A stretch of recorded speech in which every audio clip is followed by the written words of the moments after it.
One piece of good news is that I think, contrary to what you may have suggested, I think most of that money will be recovered.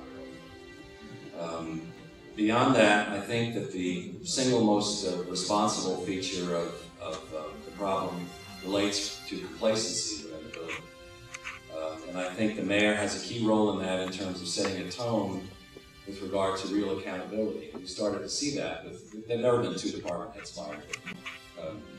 And as it relates to the city manager, I think it's too soon to be sure what the outcome there will be. I think we need to complete the investigations, including the citizen task force, and then we'll be in a better position to make that judgment.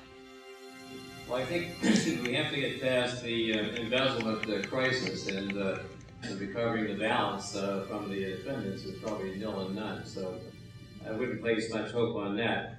I think obviously we have to find out what's happened to our taxpayer money. You have a $6.4 million going on for over 11 years. That's completely unacceptable. Obviously, the city council oversight system didn't work very effectively if that happened. So, I think we need to have a thorough, complete review of what happened. We need to know how it happened, what happened, make sure it will never happen again.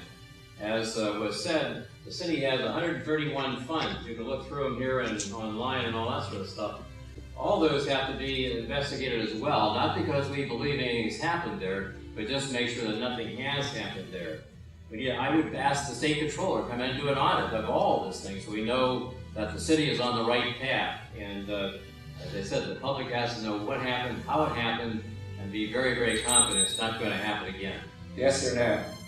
I would not fire the city manager at this point in time. I don't know that he is responsible. I mean, he's responsible because he's the overall person in charge, but I would need to know more than that before I'd want to fire him. Thank you.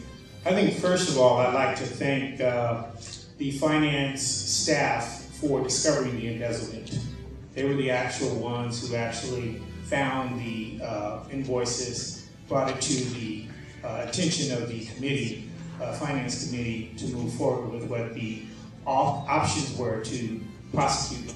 So I'd like to put that out front. I think secondly, the mayor, the city council are ultimately held responsible. They are who we vote in office to be trusted with how our money is going to be spent.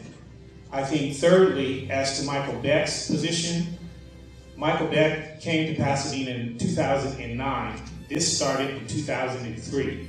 6 years prior to his starting his employment here, and without a parent giving an instruction to look into the fund until May 13th at the municipal service meeting.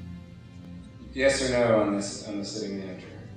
I would say no, because he would need to be vetted thoroughly, because this started back in 2003, and he came into employment in 2009 without any instructions to make sure that he's aware of who's managing that account. Unless someone from the top gave him instructions, that account was assigned to the individual that was responsible for it and who was ultimately arrested. Thank you, Alan. And we're going to